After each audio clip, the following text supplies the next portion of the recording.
Hello students, my self doctor Prana Sharma. Students, आज हम BA second year प्रमुख राज्य व्यवस्थाएं में ब्रिटेन के संविधान में प्रधानमंत्री के पद का अध्ययन करेंगे। जैसे कि आप सभी लोग जानते हैं कि प्रधानमंत्री का पद अपने आप में बहुत शक्तिशाली पद है और ब्रिटेन के प्रधानमंत्री का पद संयोग की बात है। इस पद की उत्पत्ति प्रथाओं के द्वारा हुई है। इसकी स्थिति के बारे में किसी भी परिनियम या संविधि में कुछ जिक्र नहीं है। हनोवर वंश के शासनकाल में वॉलपोल की अध्यक्षता तथा संचालन करने का अवसर मिला था। इस प्रकार वॉलपोल वहाँ के प्रथम प्रधानमंत्री बने। मंत्रिमंडल ब्रिटेन की वास्तविक कार्यपालिका है और प्रधानमंत्री मंत्रिमंडल का प्रधान। इस प्रकार प्रधानमंत्री शासन व्यवस्था का केंद्र है और उसकी स्थिति सर्वाधिक महत्वपूर्ण है। शासन में प्रधानमंत्री की स्थिति इतनी अधिक महत्वपूर्ण और केंद्रीय है कि वर्तमान समय में कुछ पक्षों के द्वारा ब्रिटिश सरकार को मंत्रिमंडलीय सरकार के स्थान पर प्रधानमंत्री सरकार कहा जाने लगा है। RHS क्रॉसमैन ने भी यही विचार अपना व्यक्त किया है कि युद्धोत्तर काल में मंत्रिमंडलीय शासन प्रधानमंत्री के शासन में परिणत हो रहा है। प्रधानमंत्री के पद के लिए किसी कुलीन पुरुष का चुना जाना अब एक असाधारण सी बात हो गई है। ब्रिटेन के प्रधानमंत्री के चुनाव में कुछ बातें हैं, जैसे कि वो बहुमत दल का नेता होना चाहिए। प्रधानमंत्री की नियुक्ति सम्राट के द्वारा होती है, लेकिन दलगत सरकार के विकास ने एक प्रथा चला दी है कि सम्राट लोकसभा में निर्वाचित बहुसंख्यक राजनीतिक दल के मान्य नेता को प्रधानमंत्री का पद ग्रहण करने तथा मंत्रिमंडल निर्माण के लिए आमंत्रित करता है। अभी समय के अनुसार कॉमन सभा में बहुमत दल का नेता प्रधानमंत्री बनता है। अतः प्रधानमंत्री के चुनाव में सम्राट की शक्ति सीमित या नहीं के बराबर है। दूसरा आता है कि कुछ दो स्थितियां हैं जिसमें सम्राट की स्वेच्छाचारिता हो सकती है। जैसे कि सर्वप्रथम ऐसी परिस्थिति जब उत्पन्न होती है तब प्रधानमंत्री इस बात का सबूत छोड़े बिना कि दल किसको उत्तराधिकारी बनाना चाहता है त्यागपत्र देता है और बहुमत दल का कोई स्पष्ट तथा निश्चित नेता नहीं रहता है।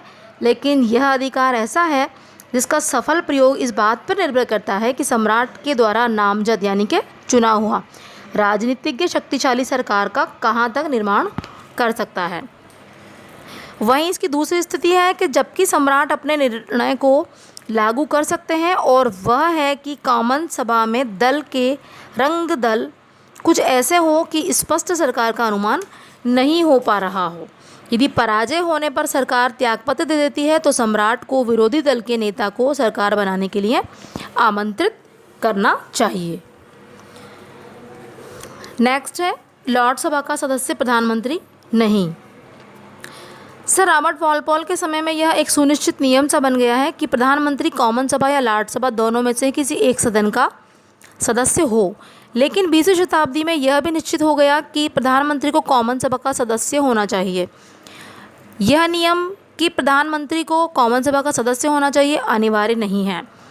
फिर भी जैसा कि कीथ ने कहा है कि प्रधानमंत्री पद के लिए किसी कुलीन पुरुष का चुन लिया जाना एक साधारण सी बात हो गई है।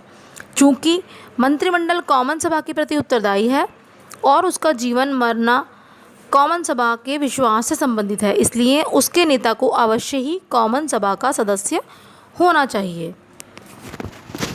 इसके बाद आता है नेक्स्ट पॉइंट, प्रधानमंत्री की व्यक्तिगत गुण, मतलब प्रधानमंत्री में कौन कौन से गुण होना आवश्यक है। जैसे कि वो उसमें विवेक हो, कौशल हो,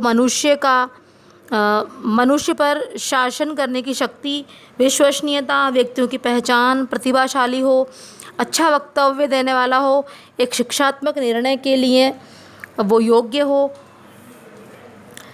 उसके गुण ऐसे होने चाहिए कि सभी खतरों के प्रति सदा सजगता रहे, प्रथम वक्तव्य शक्ति, द्वितीय ज्ञान, तृतीय परिश्रम और लास्ट में धैर्य। मतलब ये सारे गुण प्रधानमंत्री पद के जो उम्मीदवार हैं उसमें होने चाहिए। जो प्रधानमंत्री बनता है उसमें ये सारे गुणों का होना आवश्यक है। स्टूडेंट्स, नेक्स्ट आता है प्रधानमंत्री की शक्तियाँ। तो पहली शक्ति है कि वो दल का नेता है। प्रधानमंत्री अपने दल का नेता होता है। जनता दल के नाम पर सदस्यों को तथा प्रधानमंत्री अर्थात दल के नेता के नाम पर दल को निर्वाचित करती है। अतः प्रधानमंत्री न केवल सदन में ही दल का नेतृत्व करता है बल्कि वो पूरे देश भर में समस्त छोटी बड़ी शाखाओं का नेतृत्व करता है, इसीलिए उसको दल का नेता कहा गया है। नेक्स्ट आता है मंत्रिमंडल का निर्माण। प्रधानमंत्री सम्राट की तरफ से मंत्रिमंडल के निर्माण में पूर्ण रूप से स्वतंत्र है। मंत्रिमंडल की जो भी सूची सम्राट को दी जाती है उसी की स्वीकृति उसके द्वारा हो जाती है। प्रधानमंत्री मंत्रिमंडल बनाते समय अपने दल के मुख्य नेताओं का ध्यान रखता है और उनको मंत्रिमंडल में लेने का प्रयत्न करता है। उसे अपने देश के विभिन्न प्रदेशों का भी ध्यान रखना होना है और उसको उचित प्रतिनिधित्व देना पड़ता है। नेक्स्ट है मंत्रिमंडल की अध्यक्षता। प्रधानमंत्री मंत्रिमंडल की अध्यक्षता करता है। वह मंत्रिमंडल की बैठकों में कार्यसूची निर्धारित करता है और विभागों के बीच में तालमेल बिठाता है। ये सारा कार्य प्रधानमंत्री करता है। मंत्रिमंडल का अंत। मंत्रियों के नेतृत्व में मंत्रित्व की समाप्ति तथा मंत्रिमंडल को भंग करने के विषय में प्रधानमंत्री की इच्छा का महत्व वस्तुतः पर्याप्त है। यदि प्रधानमंत्री और किसी अन्य मंत्री के बीच में कोई मतभेद होता है तो ऐसी दशा में प्रधानमंत्री उस मंत्री को मंत्रिमंडल छोड़ने के लिए बाध्य कर सकता है। यदि प्रधानमंत्री अपने पद से त्यागपत्र दे दे तो उसका तात्पर्य संपूर्ण मंत्रिमंडल का त्यागपत्र माना जाता है। नेक्स्ट है सम्राट को परामर्श देना। प्रधानमंत्री वह कड़ी है जो संसद और सम्राट तथा मंत्रिमंडल और राजा को जोड़ती है। वह प्रधानमंत्री की हैसियत से संसद तथा मंत्रिमंडल के निर्णयों में राजा को अवगत कराता है। देश में चलने वाली विभिन्न राजनीतिक गतिविधियों के संबंध में समय समय पर राजा को अवगत कराता है। वे सब कार्य जो राजा के द्वारा किए जाते हैं मुख्य रूप से प्रधानमंत्री ही उनके संबंध में राजा को परामर्श देता है। नियुक्तियाँ। सम्राट समस्त उच्च स्तरीय नियुक्तियाँ प्रधानमंत्री की सिफारिश से ही करते हैं। प्रधानमंत्री की सिफारिश पर लॉर्ड नियुक्त किए जाते हैं और सभी उपाधियाँ प्रधानमंत्री की सिफारिश पर ही सम्राट के द्वारा दी जाती हैं। संकटकालीन शक्तियाँ। ब्रिटिश संविधान में संकटकालीन स्थिति की स्पष्ट व्याख्या नहीं है।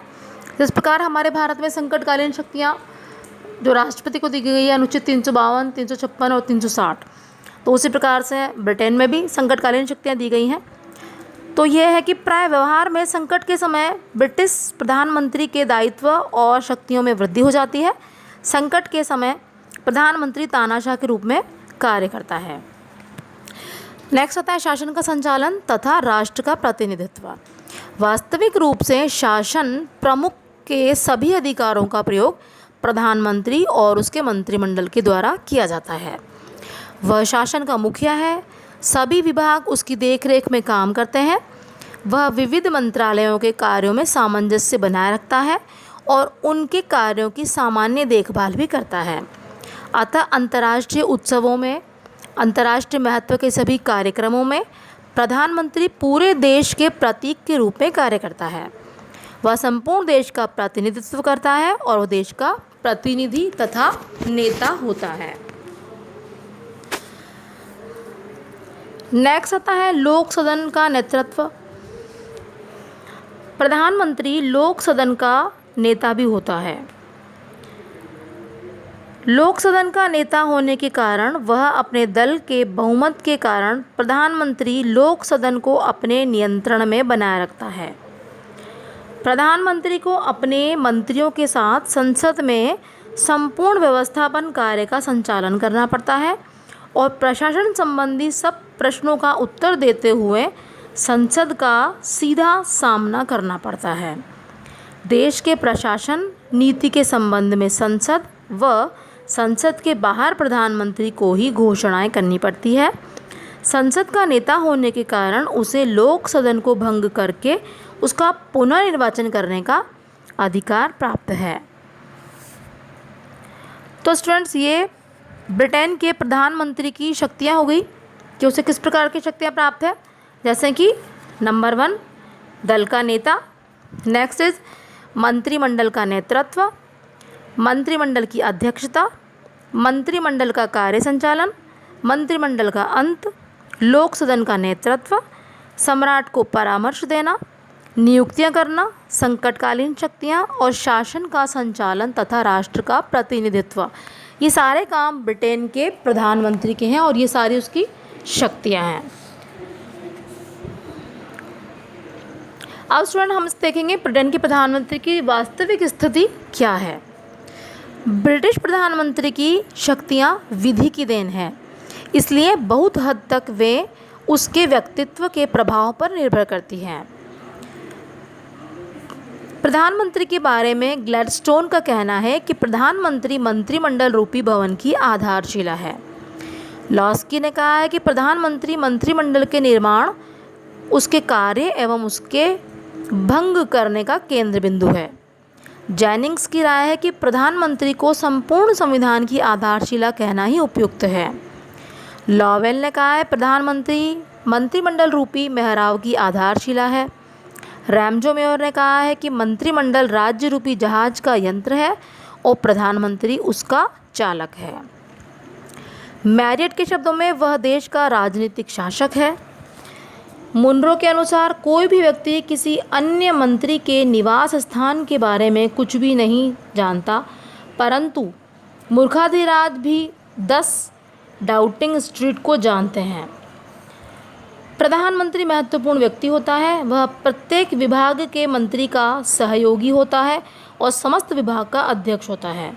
वह प्रत्येक विभाग के संबंध में उत्सुक रहता है और सब के इधर उधर की पूरी जानकारी अपने पास रखता है। तो स्टूडेंट्स, जो मैंने अभी सारी जो डेफिनेशंस बताई है उसमें से आपको कुछ 2-3 डेफिनेशंस अच्छे से लर्न करनी है और वो डेफिनेशंस आपको प्रधानमंत्री की शक्तियां हैं और उसकी स्थिति है उसमें ज़रूर से ऐड करनी है, जिससे कि आपका आंसर रिच हो जाता है। ओके स्टूडेंट्स, इसके